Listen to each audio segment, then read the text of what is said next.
très imprudent. Me laisser tout seul avec moi-même et il me défendait les mauvaises fréquentations.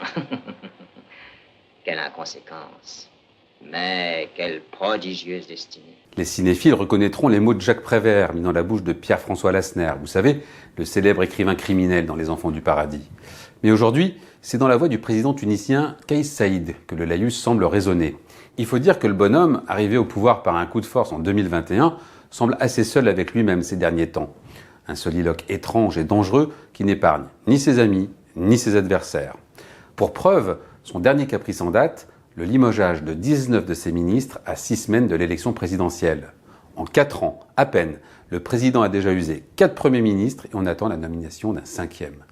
Bien évidemment, quand on le questionne sur les raisons d'une telle purge, la faute en revient aux autres. Tous les autres. Ses collaborateurs d'abord, même le premier cercle, apparemment des incapables, mais aussi les populations noires migrantes, bien sûr, envoyées par des forces ennemies étrangères dont le nom est tu.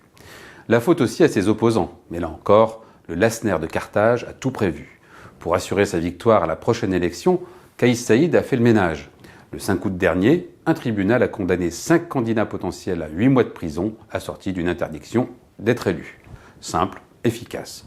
Une semaine plus tard, c'était au tour d'Abir Moussi, présidente du Parti d'Estouriens libre et figure de premier plan de l'opposition au président, à être condamnée à 2 ans de prison.